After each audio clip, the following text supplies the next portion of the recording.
Assalamualaikum warahmatullahi wabarakatuh.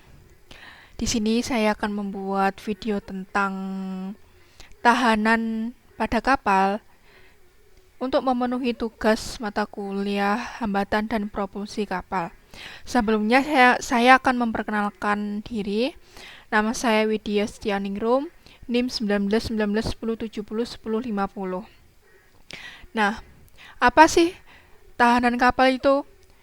Tahanan kapal itu atau sering disebut hambatan kapal harus diperhatikan dalam merancang kapal. Bentuk badan kapal diusahakan mempunyai tahanan kapal yang rendah bila kapal bergerak di atas air. Jadi, kalau dalam pengertiannya itu, tahanan kapal adalah gaya fluida yang bekerja pada kapal sedemikian rupa sehingga melawan gerakan kapal tersebut.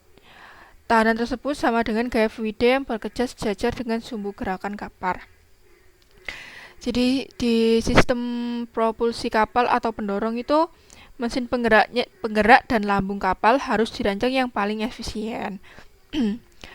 Yaitu jumlah energi yang diperlukan untuk propulsi kapal harus sekecil mungkin, tapi harus mampu memenuhi kecepatan kapal.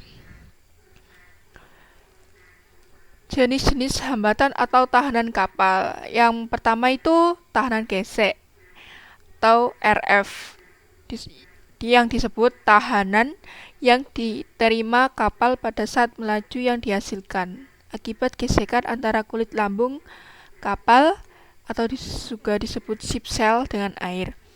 Untuk pengertian dari tahanan gelombang, yakni tahanan ini merupakan hasil dari sistem gelombang sepanjang lambung kapal yang terjadi karena perbedaan tekanan tadi.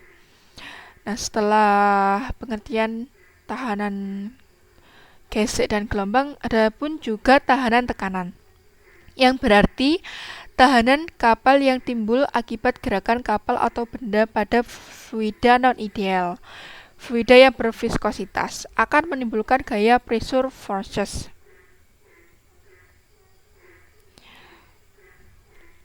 Terus yang keempat ini adalah tahanan udara.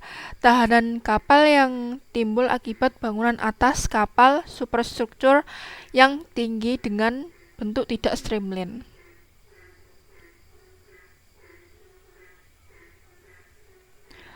Yang kelima adalah tahanan appendix atau RAPP. Tahanan kapal yang timbul akibat adanya appendix pada lambung kapal di bawah garis air antara lain lunas sayap, bilge gills, penumpu poros, propeller, lubang bow, thruster. Terus yang keenam adalah tahanan tambahan di gelombang atau biasa disebut added resistance in wave. Tipe tahanan ini adalah hasil dari olah gerak kapal pitching, heaving, dan rolling. Yang ketujuh ini adalah tahanan sisa, didefinisikan sebagai kuantitas yang merupakan hasil pengurangan dari hambatan total badan kapal dengan hambatan gesek dari permukaan kapal. Jadi RR itu sama dengan RW plus RP plus RA plus RAPP.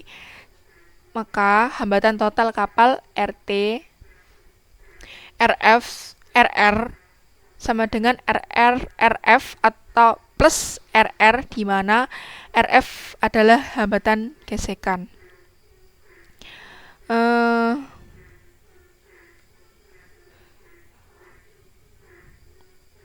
Jadi gini ya, tahanan gesek itu terjadi akibat adanya gesekan permukaan badan kapal dengan media yang dilaluinya. Jadi antara kapal dengan air itu maka membentuk gelombang-gelombang atau gesekan gitu loh.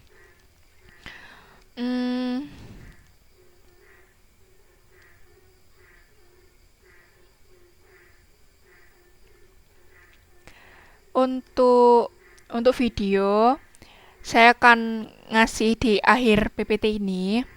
Jadi simak terus ya. Oke.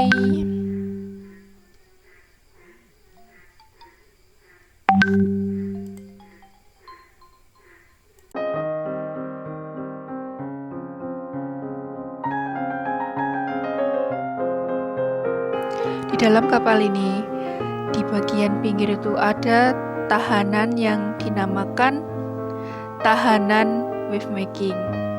Di bagian bawah antara air dengan kapal ada gelombang yang memecah, itu namanya tahanan wave making.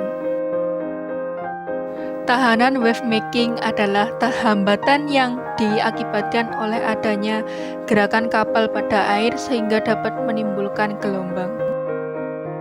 Dan di situ ada energi yang harus dipertahankan untuk gelombang tersebut. Resisten wave making atau bisa disebut RWM, rumusnya adalah setengah Rho kali CWM kali S kali VS pangkat 2, di mana Rho sama dengan massa jenis fluida, CWM adalah coefficient of wave making, S sama dengan luas permukaan basah, VS sama dengan kecepatan kapal. Untuk tahanan total, rumusnya adalah tahanan gesek ditambah tahanan wave making tambah tahanan udara tambah tahanan appendage ditambah tahanan sisa. Jadi nanti akan ada hasil tahanan total. Oke, sekian dari video aku. Terima kasih. Assalamualaikum warahmatullahi wabarakatuh. Bye bye.